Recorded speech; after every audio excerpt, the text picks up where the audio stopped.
IMF, World Bank, all other institutions, they make African countries jump through hoops. Loans will never be able to pay. The US, when they borrow money, they're getting it in 1.5, 1.9 interest rate. Africans, when they get the same amount of money, they're paying 9, 10%.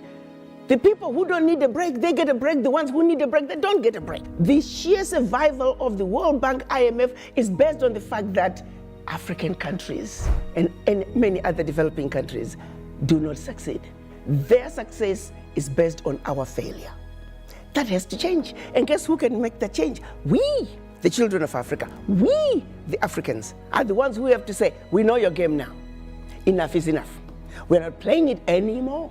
And this is where the diaspora come in. There are more Ghanaian doctors in New York City than in the entire country of Ghana.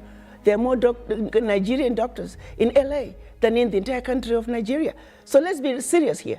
What Africa needs is capacity, capacity, capacity. And that capacity is in the diaspora. So it behooves us to bring the diaspora together. Let them understand what is really going on in our Africa. Diaspora are not going home. Diaspora are angry about Africa because they are not understanding the root cause of why Africa is where it is today.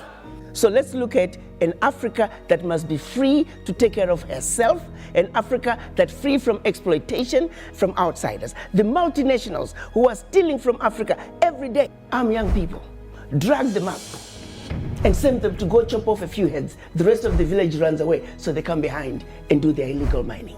In broad daylight, I use an example of the DRC. If you ever fly very low over the DRC, you'll see tarmacs in the jungle. You'll see 747s flying into DRC, picking up minerals and flying right out. The same multinationals are responsible for arming young people and giving them MK-16s. Because why? Their satellites in the skies are telling them where that village is. There are lots of diamonds. So what do? We black people must understand what is really going on. Because what we are shown instead is, oh, look at those Africans killing each other. There are some serious games that have been played in Africa for far too long.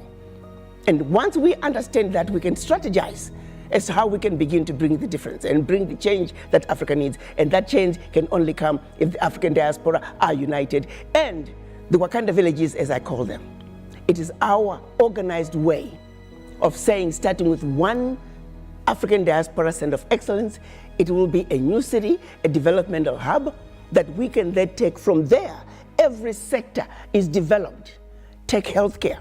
How many doctors do we need in this region to take care of this many people? We pick up education, same thing. We pick up engineering. We pick up electricity. How many megawatts of power do we have in the region? How many do we need? Be it solar, be it wind, be it hydro, be it geothermal, be it nuclear.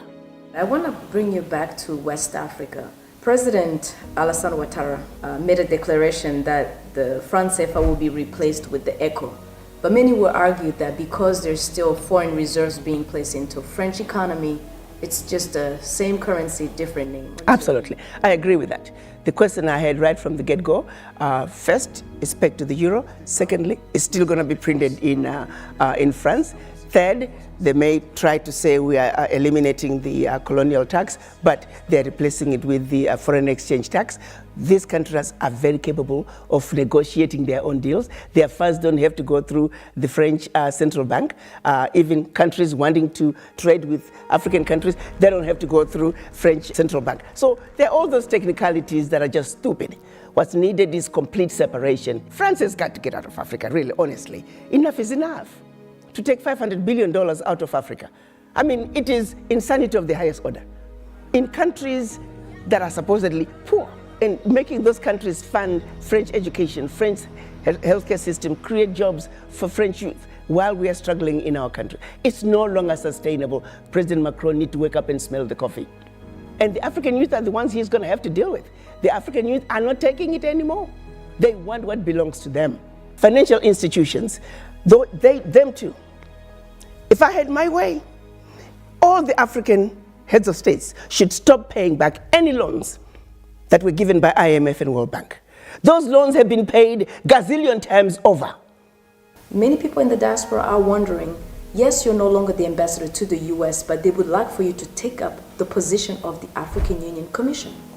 I have to say, When the drumbeat was getting louder about me becoming the chairman of the African Union, I disregarded it because it's nothing that I've ever thought about. But increasingly, as we are looking at the implementation of the African Continental Free Trade Area, you have to understand the role of the African Union Commission is to be the implementer of the decisions that are agreed upon by the African heads of states. So it's important that we not get a career diplomat who's now only looking for their next position. We need somebody who can think outside the box. We need a business-minded person because people are dying, my dear young child. We've got to realize that children are dying every day. Women are dying every day. Millions of youth are unemployed and we're too busy being diplomatic, not hitting the nail in the head. If we don't get an African Union chair who realizes that you're under the table and they're making you fight with your brothers and sisters as to who got the larger chunk of the crumbs under the table. That way, you never have to talk about what's on the table. That is a blind chair. We need somebody who gets it. I do know that there's a need for major disruption at the African Union level. If I were to become chair of the African Union, I want to bring disruption.